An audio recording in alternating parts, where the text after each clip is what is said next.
Hello aspirants, a very warm welcome to all of you at Skholar.com. This is Rohan Dange, your faculty for economy, welcoming you on board for our discussion on 10th class economy NCERT. Boys and girls, we are still on the second chapter. We are talking about the sectors of Indian economy and how any economy evolves from being a primary sector economy to being a secondary sector economy and then finally to being a tertiary sector economy. Right. Apart from the NCERTs, my endeavor here is to also give you some value addition, is also to give you certain edge over other aspirants. So my promise to you is that when you complete your NCERTs, you will walk out not only with confidence but with a high value proposition. And this will enable you to not only write good answers for the mains but also to help you tackle prelims. Right. So we have a case study based approach जहाँ पे मैं आपको कई सारे examples देके समझाता हूँ. So I hope that's working good for you. So this is Rohan Nange welcoming you once again. Let's begin without much of a further ado with part 2 of the sectors of Indian economy. This is lecture 3, economy 10th class NCERT. So this is the sectors of Indian economy part 2 lecture 3. Now let's understand the division of sectors as organized and unorganized sector. देखिए the thing is that an economy can be divided, or the sectors within an economy can be divided on the basis of various factors. In the last session we divided the economy into three sectors, that is primary, secondary and tertiary. The basis of classification of economy during the previous discussion was the nature of goods and services produced. जहाँ natural goods की बात होती है वहां आप primary sector की बात करते हो, जहां इंडस्ट्रियल गुड्स की बात होती है वहां आप मैन्युफैक्चरिंग सेक्टर की बात करते हो, which is the secondary sector. And जहां पे गुड्स होते ही नहीं है, जहां पे सिर्फ सर्विसेज होती है, वहां पे आप बात करते हो tertiary sector.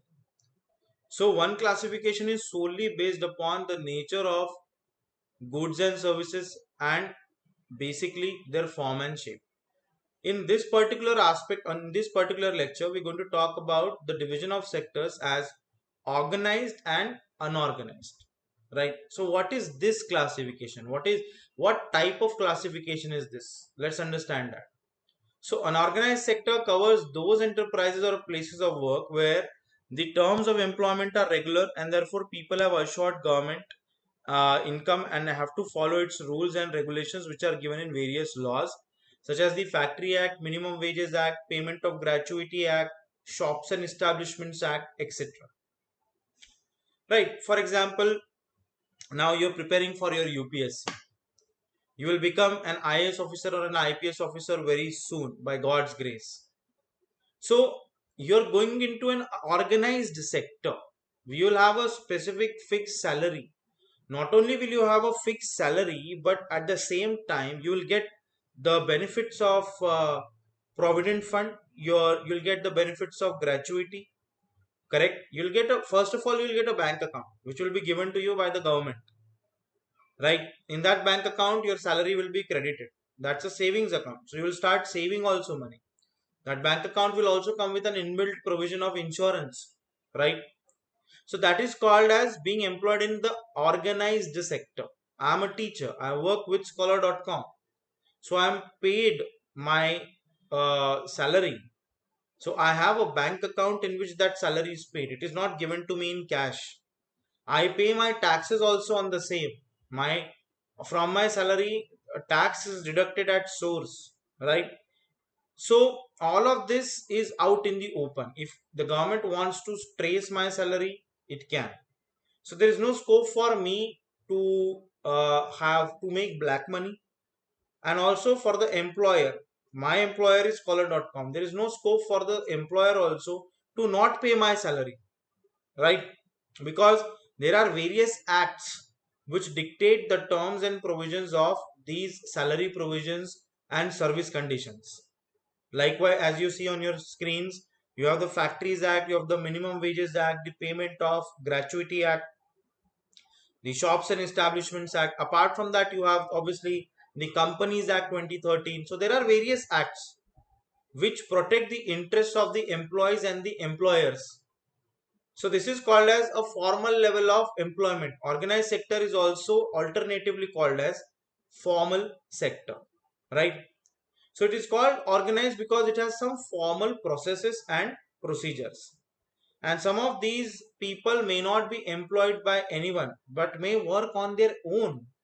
But they too have to register themselves with the government and follow the rules and regulations. Like photographers, the wedding photographers, they are freelancers, they are not employed by anyone.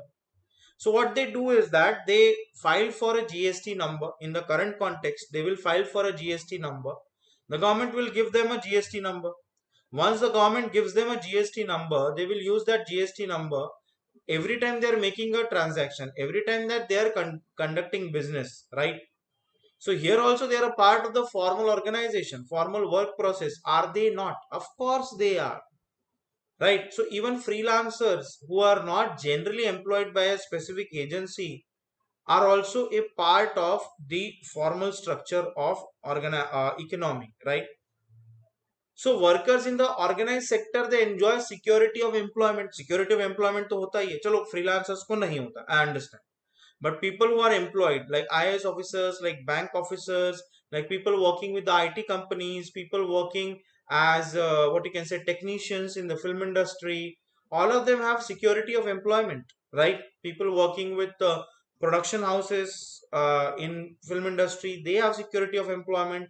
People working with IT industry, people working in the fisheries industry, people working in the dairy industry, they all have security of employment, correct? So workers in the organized sector, they enjoy security of employment and they're expected to work only a fixed number of hours. If they work more, they have to be paid. Like overtime milta hai aapko. So according to many acts in India, like the Factories Act and the Companies Act, one has to work only between 8 to 9 hours in a day. That's it, and nothing more than that, right? The service conditions are also fixed. If you're working in a factory, then you have to be given adequate equipment for your safety, right? You have to wear a helmet. The organization provides that. The organization provides you with industrial suits. The organization also has to provide you with harness. It has to provide you with reflective gear so that you are visible. So all of these things are ensured and assured to you once you are a part of the formal working organization. So here on your screens, you can see some case studies. Like for example, Kanta. Kanta works in an office. She attends her office from 9:30 a.m. in the morning to 5:30 p.m. in the evening. She gets her salary regularly at the end of every month, and in addition to the salary, she also gets provident fund (PF) जिसे कहा जाता है, right? And that PF is like a savings instrument which can be taken out at any time you want, or you can take it out after you retire also. So that's like a pension fund or a savings account, right? Which is cut from your salary itself. Is that not an advantage? Of course, that's an advantage, right? Apart from that, Kanta also gets medical and other allowances, right? Kanta does not go to office on Sundays. This is a paid holiday, right? When she joined work, she was given an appointment letter stating all the terms and conditions of work. So this is typically what happens in the organized sector. Then you have Kamal. Kamal is Kanta's neighbor. He is a daily wage laborer in a nearby grocery shop. He goes to the shop at 7:30 in the morning and works till 8 p.m. in the evening. He gets no other allowances apart from his wages. He is not paid for the days he does not work, and he has therefore no leave or paid holidays. Nor was he given any formal letter saying that he has been employed in the shop. So he can be asked to leave anytime by his employer. So this very effectively summarizes the conditions of work when you're working in the unorganized sector, right? So what are the benefits of working in the organized sector? In the organized sector, as we have seen, you get paid leave, you get payment during holidays, like you get Diwali bonus as well. You get provident fund and gratuity services as well, because that is an extra amount of money which is cut from your own salary, but which will benefit you in the long run because it is used as a savings instrument, right? So they are supposed to get medical benefits also, and under the laws, the factory manager has to ensure facilities like drinking water, safe working environment, and when people retire, they get, and in some cases they get pensions as well, right? Not in all the cases, but in certain cases people get pensions as well. Okay, so these are some of the benefits, right? Like in at the workplace today you get maternity benefit for women employees who will become mothers in the foreseeable future. They get 26 weeks of paid maternity leave, right? Which is absolutely critical for not only the woman's health but for also the child's health, and also to make sure that the woman does not suffer financially if she bears a child, right? So these are some of the benefits of working in the organized sector, right? This constant struggle between people working in the organized sector as against people working in the unorganized sector keeps on going. That debate keeps on going. Any country wants more people to be working in the organized sector rather than the unorganized sector. Why? Because if you're working in the unorganized sector, you're paying taxes also. So that's more revenue for the government. So more the number of people working in the organized sector, higher is the revenue for the government, right? And if the government has higher revenue, then the government can spend more. So then the expenditure of the government on welfare activities will also be more because of higher tax collection. And higher tax collection is possible when no more number of people are working or employed in the organized sector as compared to the unorganized sector, right? Now let's take a look at unorganized sector. The unorganized sector is characterized by small and scattered units which are largely outside the control of the government. So they are not covered by any act. They are not covered by acts such as Factories Act or the Payment and Gratuities Act or the Payments and Settlements Act or the Maternity Benefit Act. All of these acts are not applicable on the unorganized sector. So there are rules and regulations, but these are not followed. Jobs here are also very low paid jobs and generally don't get a salary. You are paid by the hour, right? There is no provision for overtime. There is no provision for paid leave. जितना काम करोगे उतना पैसा मिलेगा. That's as simple as that. There's no provision for holidays. There's no leave due to sickness, right? So employment is not secure. If you're working in the organized sector, your employment is secure. If you fall sick also, you get that month's salary, you get paid, right? But if you are working in the unorganized sector, since you are paid by the hour, if you fall sick, then there is loss of income for you, correct? So people can be asked to leave without any reason, right? When there is less work, obviously you have to lay off the employees, right? There are certain slack seasons also where, like जैसे construction industry में होता है, monsoon के times पे ज्यादा काम नहीं होता, राइट? सो कंस्ट्रक्शन इंडस्ट्री में workers are laid off, they are asked not to come to work, right? जैसे एग्रीकल्चर में होता है, ड्रॉट सीजन के वक्त आपको एग्रीकल्चरल लेबरर्स की जरूरत नहीं पड़ेगी, so you are asked to leave, right? So obviously a lot depends on the whims of the employer, a lot depends on the what you can say, the decision taken by the employer. So this sector includes a large number of people who are employed on their own doing small jobs such as selling on the street. आपको जो पानी पूरी वाला होता है, he comes under unorganized sector. आपका जो रिक्शे वाला होता है, he comes under unorganized sector, right? Agricultural laborers जो होते हैं, they come under unorganized sector. And unfortunately, in the case of India, maximum number of people in India are employed in the unorganized sector rather than the organized sector. So savings कम हो रहे हैं लोगों के. In employment is also not secure. Tax collection of the government is also not reaching its maximum potential. Right? So there are certain teething problems if more number of people are working in the unorganized sector as compared to the organized sector. Right? So farmers work on their own and they hire laborers as and when they require. ऐसा नहीं है कि laborers are hired on a year-round basis, right? So unorganized sector has a lot of demerits. Okay. Now, in the rural areas, the unorganized sector mostly comprises of landless agricultural laborers, small and marginal farmers, sharecroppers and artisans such as weavers, blacksmiths, carpenters, goldsmiths, and nearly 80% of rural households in India are in small and marginal farmer category, right? Can you imagine? 80%, more than maximum. Nearly 80% of rural households in India are in the small and marginal farmer category. Who are the small and marginal farmers? Those farmers who own less than 2 hectares of land. So more than 80% of rural households in India they come in the category of small and marginal farmer. So these farmers need to be supported through adequate facility for timely delivery of seeds, agricultural inputs, credit storage facilities, and marketing outlets. Because they are dependent now, because they are not well off, because they have only they have a very little land possession. So they will require hand-holding assistance from the government as regards credit is concerned, or the loan facilities are concerned, as regards agricultural inputs are concerned, as regards storage facilities are concerned, right? So this happens predominantly, typically this is what happens in the rural areas. In the urban areas, unorganized sector comprises mainly of workers in small scale industry, or casual workers in construction, trade and transport, and those who work as street vendors, head load workers, garment makers, rack pickers, workers working in the small scale industry also need government support for procuring raw material and marketing of input. So the casual workers in both rural and urban areas need to be protected. Casual workers.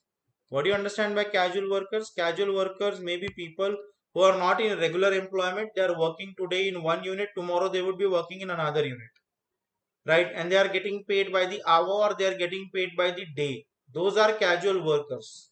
Okay. So this is what you understand by the unorganized sector. The unorganized sector does not have employment security. The unorganized sector is not taxable. The unorganized sector does not get paid leaves. It does not get benefits like maternity benefit. And there are no rules and regulations. There are no fixed number of hours, and there are no conditions of service. And you can always be fired from your work as the employer decides. Right. So the main question that arises is, how do you protect the unorganized sector? Right. So see, we find that majority of workers from the scheduled castes, the scheduled tribes and backward communities, they find themselves in the unorganized sector. अब इसका कारण है. Why? Because see, we have a debilitating caste system which has militated against man's liberty and freedom of choice. All of us know that. Now, because of the caste system and because of the marginalization of the Adivasis or the tribes in India, what has happened is that health and education have not been extended to them. Water and sanitation facilities have also not been extended to them. And because of that, their development as persons has not happened. They have not realized the maximum potential of their mental and physical faculties, right? They have not been able to go to the schools, and even if they have gone to the schools, they have not been able to get good quality education at a higher level. Because of that, their employability comes down, so they do not get a job in the organized sector. Therefore they have to resort to doing menial jobs in the unorganized sector. So it is the social structure in India which has largely contributed to the composition of organized and unorganized sector also in India. Since we all of us live in urban areas, since most of us rather, since we live in urban areas, we do not find this alarming. But if we move into tier 2 towns or tehsils, blocks, village, we will find that this caste structure in India will also determine who is working in the organized sector and who is working in the unorganized sector. So in the unorganized sector, you will mostly find people from SC communities, ST communities, tribal communities, Adivasi communities, because historically they have been a disadvantaged section, right? Historically there has been an exploitation of those people, and historically they have been kept out of the margins of the society. Historically they have not gotten access to education, they have not gotten access to health services, they have not gotten access to potable drinking water. So their health has been at an all-time low, their education qualification has been at an all-time low, and because of that it is very difficult for them to find a job in the organized sector, right? So besides getting the irregular and low paid work, these workers also face social discrimination. This is exactly what I told you. The social structure in India is such that some people are discriminated against. So there is the protection and support to the unorganized sector workers is very necessary for economic and social development. Another way of classifying economic activities into sectors could be on the basis of who owns the assets and is responsible for the delivery of services, right? So we have a public sector, which is the government sector, and we have the private sector, right? So the public sector is where, जैसे Bharat Petroleum हो गया, BPCL, Air India, railways. When you get a job in these sectors, now you are also going to become IAS and IPS officers. So you are going to become public sector employees, right? You are going to become public servants. right? Here you are working with the government, so you are the employee of the government, or rather the servant of the government, right? The purpose of the public sector is not just to earn profits. जैसे India में public sector enlarged in the decades of 1960s and the 1970s. So सब तब धारणा क्या थी, यहाँ पे दिमाग में क्या चल रहा था? See, private sector, the sole objective is profit maximization, right? But public sector में profit maximization is not the sole objective. Welfareism is also one of the objectives. Why? अब देखिए, आप एयर इंडिया से ट्रैवल करते हो तो ticket थोड़ा cheap होता है, because you Air India wants more and more Indians to travel. So there is an aspect of social development, there is an aspect of human development, there is an aspect of what you can say, welfareism, right? Public sector में आप काम करते हो जैसे, तो it is also meant for, जैसे 1960s and 1970s में India में बहुत ज्यादा प्राइवेट सेक्टर नहीं था. The enlargement of private sector happened mostly after 1991, after the initiation of economic reforms. We will talk about Indian economic reforms in the 11th class NCERT, not now. But what I am trying to tell you is that in 1960s, 70s and 80s, it was important for Indians to have a job. And those jobs could be provided by public sector because private sector was not developed.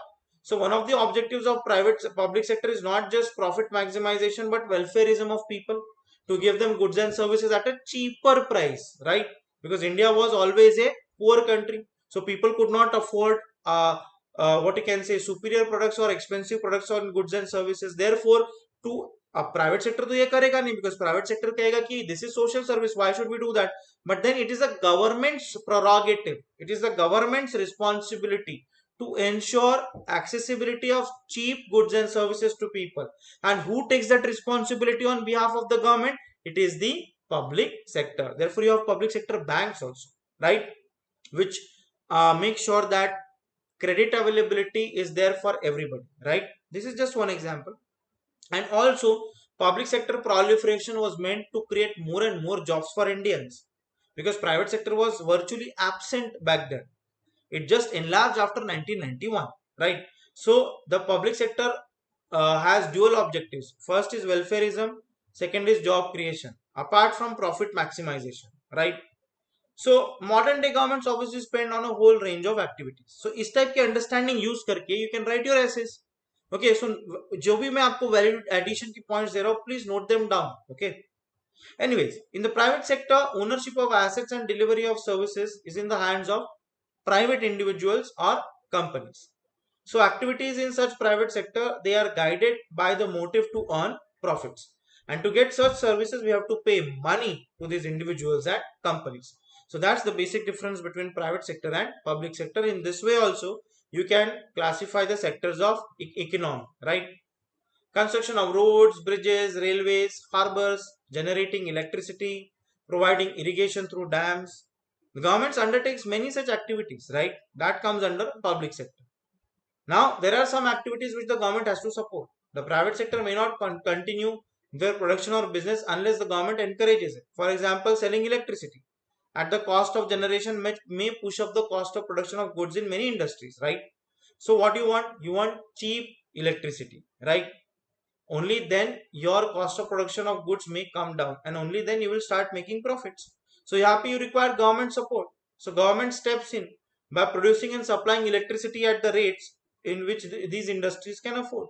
So if cheap and continuous electricity is made accessible to these industries, then the final products produced by the private sector will also be cheap, and then they can make more profits, right?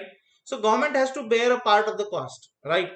So there are a large number of activities which are the primary responsibility of only the government, like providing water, providing electricity, providing public transport. These are all the prerogatives of the government, which only helps and aids the private sector in its enlargement, right? So the government has to spend on these things. The government has to spend healthcare on healthcare, because private healthcare cannot be afforded by everyone. So you need to have government medical colleges as well, right? You need to have government schools also as well, because most of the people in India cannot afford these services in the private sector. So the government has to bear the cost of educating Indians, most of the Indians who cannot afford that pricing. The government has to bear the cost of medical services also, wherein poor people cannot afford healthcare services, right? So with this, we have come to the end of this lecture. This is the end of lecture number 3. In lecture number 4, we are going to talk about new topics. So with this, we have come to the end of our discussion on how to classify the sectors of economy, predominantly as primary, secondary, and tertiary. In some other manner as organized and unorganized, and in some other manner as public sector and private sector. So till the time we meet next, this is Rohan Dange signing off from Skholar.com. Keep practicing social distancing. Take very good care of yourself.